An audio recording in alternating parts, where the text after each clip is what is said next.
नमस्कार, मैं हूं नेहा जोशी और स्वागत है आपका हमारी खास पेशकश नवरात्र की महिमा में। नवरात्र शक्ति उपासना का महापर्व है। कहते हैं कि नवरात्र में नवदुर्गा के पूजन से आदिशक्ति मां न सिर्फ प्रसन्न होती हैं बल्कि साधक को उनकी समस्त सिद्धियों की प्राप्ति भी होती है। नवरात्र में मां दुर्गा के 9 रूपों की पूजा की जाती है।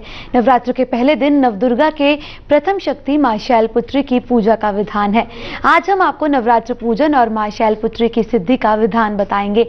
विशेष जानकारी देने के लिए हमारे साथ स्टूडियो में मौजूद हैं आचार्य संजय शर्मा। आचार्य जी, बहुत स्वागत है आपका।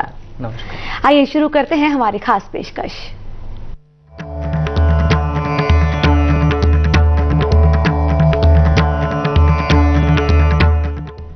चलिए, अब आपको नवरात्र के प्रथम दिन की पूजा का विधान बताएंगे, लेकिन आइए सबसे पहले जानते हैं नवरात्रि की महिमा।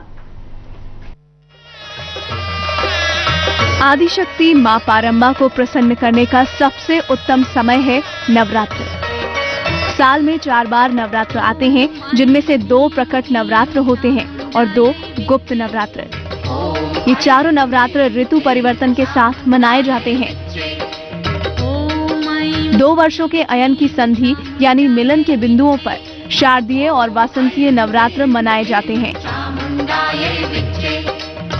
ये 2 नवरात्र जनमानस में सबसे ज्यादा प्रचलित है।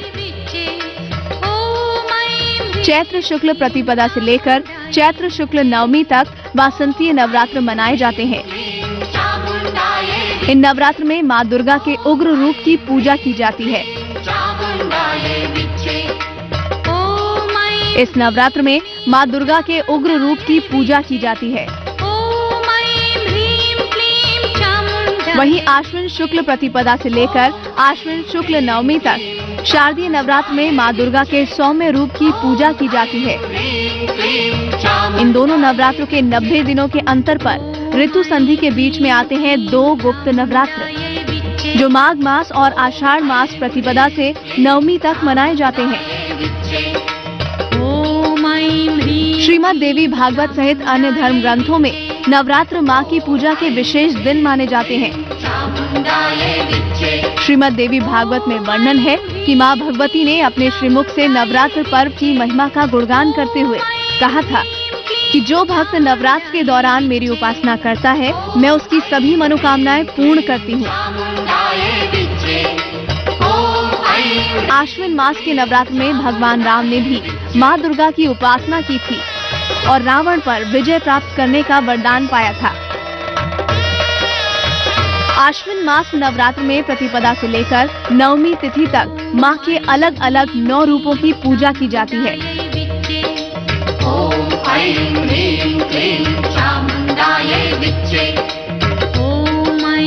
लगातार 9 दिनों तक पूजा और उपवास से न सिर्फ साधक का मन दृढ़ होता है, बल्कि उसके तन की भी शुद्धि होती है।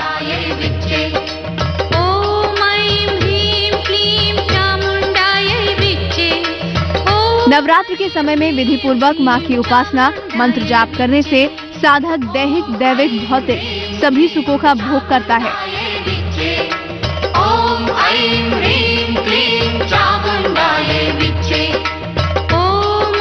और अंत में मां के परम धाम में स्थान प्राप्त करता है। नवरात्र के पहले दिन नवदुर्गा की पहली शक्ति मां शैलपुत्री की पूजा की जाती है। हम आपको मां शैलपुत्री की सिद्धि का विधान बताएंगे, लेकिन उससे पहले जानते हैं मां शैलपुत्री के स्वरूप की महिमा।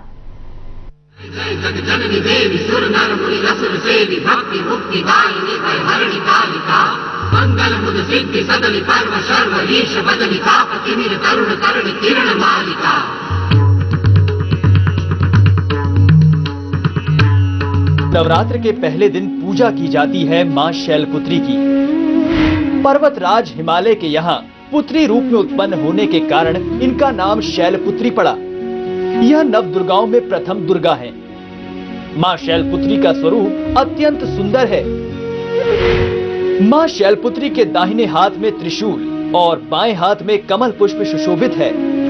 मां वृषभ पर विराजमान है। इनके प्राकट्य की पौराणिक कथा के अनुसार मां शैलपुत्री पूर्व जन्म में प्रजापति दक्ष की कन्या के रूप में उत्पन्न हुई थी। तब इनका नाम सती था। मां सती का विवाह भगवान शंकर के साथ हुआ था। एक बार प्रजापति दक्ष ने एक बहुत बड़ा यज्ञ किया, जिसमें उन्होंने सभी देवी देवताओं को आमंत्रित किया, लेकिन दक्ष ने भगवान शंकर को यज्ञ का निमंत्रण नहीं भेजा।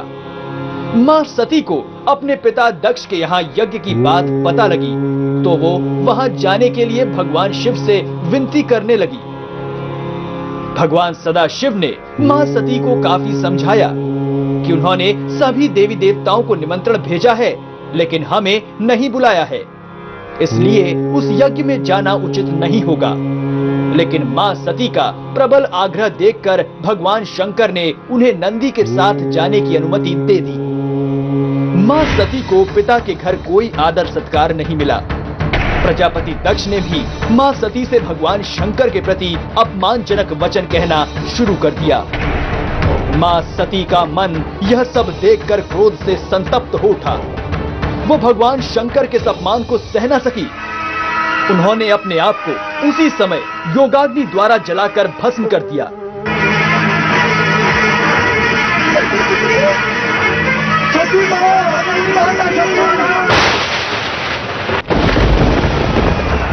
इस घटना को सुन भगवान शंकर को क्रोध आ गया।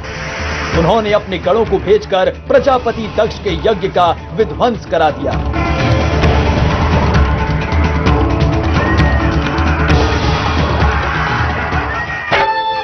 मां सती ने अगले जन्म में शैलराज हिमालय के पुत्री के रूप में जन्म लिया। इस प्रकार मां शैलपुत्री का प्राकट्य हुआ। मां शैलपुत्री को पार्वती और हेमवती के नाम से भी जाना जाता है। पूर्व जन्म की तरह ही इस जन्म में भी मां शैलपुत्री भगवान शिव की अर्धांगिनी बनी। भगवान शिव के साथ हुआ था मां शैलपुत्री का विवाह। नव दुर्गाओं में प्रथम शैलपुत्री दुर्गा का महत्व और शक्तियां अनंत हैं। नवरात्र पूजन के पहले दिन मां शैलपुत्री की पूजा और उपासना की जाती है। प्रथम दिन की उपासना में योगी अपने मन को मूलाधार चक्र में स्थित करते हैं। यहीं से उनकी योग साधना शुरू होती है। मां शैलपुत्री की आराधना करने से साधक की सभी मनोकामनाएं पूरी हो जाती हैं।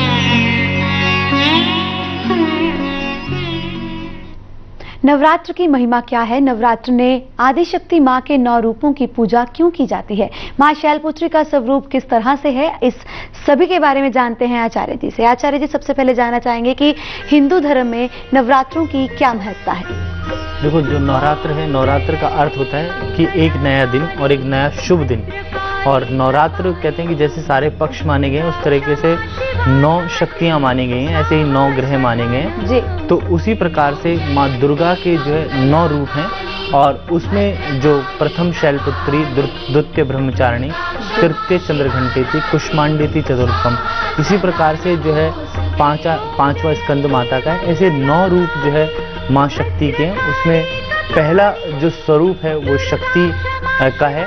और शक्ति का आपने अभी देखा भी कि शक्ति की पूजा इसलिए करते हैं कि शिव और शक्ति, कहते हैं कि आदि देव जो भगवान शिव हैं, उनकी शक्ति जो है माँ दुर्गा है। और इनका जो स्वरूप जो हुआ शैलपुत्री के रूप में, ये बड़ा ही शांत स्वरूप था माँ दुर्गा का।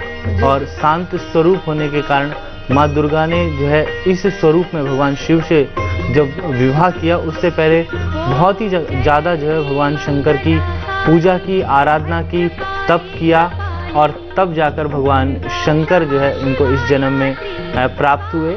तो माँ शक्ति की जो पूजा हम करते हैं, पहला जो दिन होता है माँ दुर्गा का होता है। और नवरात्र जो है, ये जो त्योहारों के जो दिवस है वो उनका प्रारंभ भी नवरात्र से ही होता है। और जो आश्विन मास के नवरात्र हैं, ये सबसे ज़्यादा पावरफुल माने जाते हैं। चैत्र मास में साल की शुरुआत होती है, इसलिए चैत्र मास के नवरात्र की पूजा होती है। और इन नवरात्रों के पश्चात जो है भगवान राम ने जो है रावण के ऊपर भी विजय की थी दशमी के दिन। तो ये बड़े ही शुभ हैं। और शक्ति की आराधना जो भी व्यक्ति करता है उसके जीवन में सुख की प्राप्ति होती है, शक्ति की प्राप्ति होती है, और माँ का आशीर्वाद उसको पूर्ण मिलता है। तो हिंदू शास्त्र के हिसाब से जो है माँ शक्ति की पूजा, अगर हमें कोई भी चीज़ प्राप्त करनी है तो माँ शक्ति के मंत्रों का जाप करना चाहिए। और सबसे पहले हमें माँ दुर्गा की जब हम पूजा करें, प्रारंभ करें, कोई भी पाठ प्रारंभ करें, तो उसकी विधि मैं आपको सबको बता देता हूँ। सबसे पहले आज के दिन जो है कलश स्थापना का दिवस जो है माना जाता है। और जब भी आप पूजा करें तो उसमें सामान पहले इकट्ठा करें। सबसे पहले गंगा जल का छींटा जो है जिस स्थान पे आप पूजा कर रहे हैं उस पर दें और एक चौकी की स्थापना करें। उस पर 64 योगिनी आप बनाएं और षोडश मात्र का बना करके गणेश लक्ष्मी का आवाहन करें, ब्रह्मा विष्णु का आवाहन करें, कलश का आवाहन करें, नवग्रह का आवाहन करें। और माँ के साथ में भैरव की पूजा जब तक नहीं होती तब तक पूजा को जो हम पूर्ण नहीं मानते। तो भैरव की पूजा भी इसके लिए बहुत ही जरूरी है। और माँ दुर्गा का जो निवारण मंत्र है, सबसे पहले अर्गला स्तोत्र जो है उसका पाठ करें। कवच और कीलक का पाठ करने के पश्चात जो है प्रथम अध्याय दुर्गा सप्तशती का जो है प्रारंभ करें। तो सप्तशती का पाठ करके आखिरी में जो है सिद्ध कुंजिका स्तोत्र का पाठ भी करें। तो ये जो पाठ की क्रिया है, जब तक हम पूरे तरीके से पाठ को नहीं करते तब तक जो है माँ दुर्गा की पूर्ण कृपा हमारे ऊपर नहीं होती। और इस वक्त जो है जौ का बीजन जो हम करते हैं, क्योंकि एक मिट्टी का पात्र लेकर के जौ बीजते हैं। तो जौ बीजने का अर्थ है कि हम अन्न प्रकट करें, अर्थात घर में खुशी हरियाली लाएं। जो जौ होता है वो खुशी का प्रतीक है और अन्न जो है वो खुशी देने वाला है। तो नवरात्र के पक्ष में जो है अन्न जो है हर इंसान को जो है अपने घर के अंदर जौ उगाने से जो है काफ़ी लाभ होता है। तो ये जो माँ की आराधना है, पूजा है, इसके करने से जीवन में लक्ष्मी की, सुख की, शांति की और शक्ति की जो है हमें प्राप्ति होती है। और आखिरी में जब हम पूजन कर लें तो माँ जगदम्बे की आरती रोजाना करें। और इसके पश्चात जी और भी बात करेंगे कैसे माँ की पूजा करें और कैसे माँ को खुश करें। फिलहाल हम यहाँ पर रुकते हैं एक छोटे से ब्रेक के लिए। ब्रेक के बाद आपको कलश स्थापना और माँ शैलपुत्री के पूजन का विधान बताएंगे। लौटते हैं एक छोटे से अंतराल के बाद।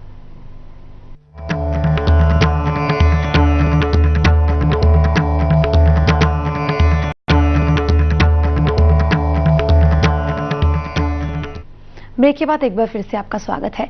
नवरात्र के पहले दिन कलश स्थापना के साथ नवरात्र पूजन का संकल्प किया जाता है। इस दिन माँ दुर्गा शैलपुत्री की उपासना की जाती है। आइए आचार्य जी से जानते हैं कि क्या है इस पूरी पूजन का विधान। जी, इसमें हमने पहली बात कही कि संकल्प। कहते हैं कि जब तक मन के अंदर पूर्ण संकल्प नहीं हो, किसी चीज के लिए हम पूर्ण रूप से तैयार नहीं हो, तब तक कोई भी पूजा पाठ जो है लगता नहीं। और पूजा पाठ में सबसे पहले संकल्प का लेना अति आवश्यक है। सबसे पहले अपने आप को पवित्रीकरण करें, शुद्ध करें, मनसा वाचा कर्मणा, मन से वाणी से शुद्ध और पवित्र होकर के आसन पर बैठें, विराजमान हो, माँ दुर्गा का ध्यान करें पूरे मन और श्रद्धा के साथ और संकल्प लें, ओम हरिओम विष्णु विष्णु विष्णु परमात्मने श्री श्वेतः वाराह कल्पे व्यवस्मन्वंतरे अष्टाविशुतमे कलियुगे कलि प्रथम चरणे जम्बूदीपे भरत खंडे। जिस स्थान पर आप हैं इस प्रकार से संकल्प लेकर के भरत खंडे आर्यवर्तांगर देशे इंद्रप्रस्थ, जैसे दिल्ली में तो इंद्रप्रस्थ बोल लें, जिस तट के समीप हैं उस तट का नाम बोल लें और अपना गोत्र बोल लें और सम्मत का नाम बोल करके, अगर आप ब्राह्मण हैं तो शर्माहम बोल लें और क्षत्रिय हैं तो क्षत्रियम बोलें। तो उस प्रकार से आवाहन करके और संकल्प लें अपने मन के अंदर कि आप नवरात्र के अंदर माँ की 9 दुर्गाओं के पूरे पाठ करेंगे। या फिर आप जो है पहला व्रत भी रख सकते हैं, आखिरी व्रत भी रख सकते हैं अगर व्रत रखना चाहें। दूसरी जो विधि है पाठ की, कलश स्थापना जो बात हमने कही, इस दिन क्या है कि कलश की स्थापना करते हैं। कलश पूजन जो है वरुण का पूजन इसमें जरूर होता है। जो जल के भगवान हैं उसमें मंत्र का प्रयोग करें। ओम तत्वायामी ब्रह्मणा वंदमा निजदा शास्ते यजमानो हविर्बहि अहेड़ मानो वरुणे बोद्र संसमान आयु प्रमुखी। तो इस प्रकार से मंत्र का आह्वान करें और कलश को, पहले मिट्टी के कलश को साफ जल से शुद्ध धो करके और उसमें जल भरें और जल भरने के पश्चात उसके नीचे जो है आप थोड़े से जौ इत्यादि रख देंगे और रखने के पश्चात कलश के ऊपर जो है नारियल के ऊपर लाल कपड़ा लपेट करके या माथा की चुन्नी लपेट करके रखें और आम के पत्तों से उसको सजाएं और उसके अंदर या तो कोई स्वर्ण की चीज या चांदी की चीज, अगर दोनों रख सकते हैं तो कलश के अंदर वो भी रखें और कलश का आवाहन भी करें। और कलशस्य मुखे विष्णु कंठे रुद्रा समाश्रिता इस मंत्र का प्रयोग करके आवाहन करें। आवाहन करने के पश्चात जो है कलश को प्रणाम करें, तिलक करें और उसके ऊपर स्वास्तिक बनाएं। इसी प्रकार से माँ का भी आवाहन करें। तो माँ का आवाहन के साथ जैसे मैंने बताया कि बटुक भैरव की पूजा भी बहुत ही जरूरी है। कहते हैं कि माँ के दर्शन के बाद जब तक हम भैरव की पूजा नहीं कर लेते तो पूजा जो है संपूर्ण नहीं होती, क्योंकि भैरव को ये वरदान है। तो माँ की पूजा के साथ बटुक भैरव की पूजा करें और अगर बटुक भैरव की प्रतिमा है तो वो घर में स्थापित करें, नहीं तो जो है एक बटुक भैरव का निशान होता है, उस निशान को बना करके और जो हनुमान जी का चंदन है उससे बना करके ओम काल भैरवाय नमः मंत्र लिख करके और उसका आवाहन करें। दूसरा, दुर्गा जी को जो सबसे प्रिय है वो आप अंगारी जो है घर के अंदर करके और पंच जो होते हैं, जो 5 प्रकार के जो है तत्व नहीं कह सकते, ड्राई फ्रूट जिसको बोलते हैं हम लोग, वो लेकर के और लौंग का भोग और कपूर का भोग जो है अंगारी पर जरूर दें। और चूरमा बना सकते हैं तो रोजाना चूरमा बनाएं, तो उससे जो है माँ की मिश्री से, किशमिश से, छुआरे से, लौंग से, सुपारी से पूजा करें। और पूजा में जो है हमें पान के पत्ते का जो है प्रयोग, पान का चढ़ाना बड़ा ही शुभ है, क्योंकि इसमें हमें फलताम, भूताम, पुंगी फलम या फलनी या फला पुष्पा सर्वपावन्तु सर्वार सिद्धि कल्याण मूर्ति नमो नमः ऐसे बोल करके सारे जो नैवेद्य है, फल है, मिष्ठान है, इन सबको जो है माँ को अर्पित करना चाहिए। और पान का बेड़ा जो है माँ पर जो है जरूर चढ़ाते हैं जी। और तो नवरात्रि में अगर इस विधि विधान से माँ की पूजा की जाए तो माँ अवश्य तौर पर प्रसन्न होगी, अपनी संतान की सभी मनोकामनाएं पूरी करेगी। आचार्य जी, अब आपसे जानना चाहेंगे कि कौन कौन से मंत्रों का जाप करना चाहिए माता की भक्ति के लिए? जी, जो सबसे बढ़िया मंत्र नमस्तुते, इस मंत्र का जाप करें। और बटुक भैरव का जो मंत्र है ओम काल भैरवे नमः, इस मंत्र का भी जाप करें। तो माँ के जो मंत्र हैं वो तो हजारों हैं, 700 मंत्र हैं दुर्गा सप्तशती के अंदर, परंतु जो मंत्र आपको आसानी हो माँ का ध्यान करने में उस मंत्र का प्रयोग करें। और सबसे आसान मंत्र है गौरी पद्मा सची मेघा सावित्री विजया जया देवसेना स्वसुधा लोकमात्र हष्टि पुष्टि तथा तुष्टि कुल देवताभ्यो नमः। इस मंत्र का आवाहन करें। तो ऐसे मंत्रों को प्रयोग करें जो आप आराम से कर सकते हैं। और किसी को अगर मंत्र याद नहीं होते या आता नहीं है तो सबसे बढ़िया मंत्र है ओम ऐं ह्रीं क्लीं चामुंडा विच्चय। इस मंत्र का जो है 108 जो है बार जप कर लें, इससे बड़ा ही लाभ होगा और सुख की, शांति की, समृद्धि की प्राप्ति आपके जीवन में आएगी। जी आचार्य जी, अखंड ज्योति का बहुत महत्व है नवरात्रों के दिन, तो आपसे जानना चाहेंगे कि अखंड ज्योति को इतनी मान्यता क्यों दी जाती है? देखो, अखंड ज्योति जो है माँ की जो जलती है घी का दीपक लेकर के, और जब हम स्थापना करते हैं तो अखंड ज्योत इसलिए जलाते हैं कि 7 दिन जो है हमारा जो ध्यान है माँ की पूजा में रहे, भक्ति हम करें और हमारा जो लक्ष्य है वो पूरे के पूरे नवरात्र तक जो है वो ज्योत जलती रहे और हमारे घर के अंदर ऐसा प्रकाश हो जैसे माँ का दिव्य प्रकाश है।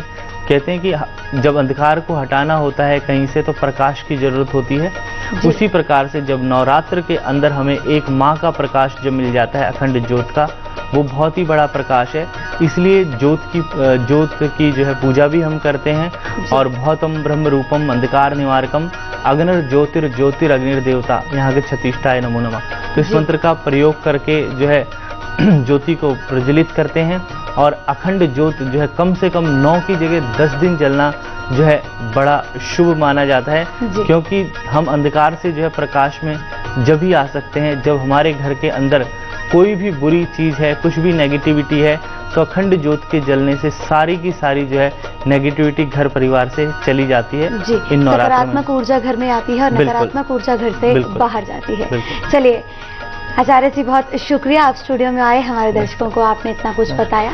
आज के लिए हमारे इस खास पेशकश में बस इतना ही। एक बार फिर से सभी दर्शकों को नवरात्रों की ढेरों शुभकामनाएं। कल हम फिर हाजिर होंगे आपको नवरात्रों की महिमा बताने के लिए। फिलहाल दीजिए इजाजत, नमस्कार।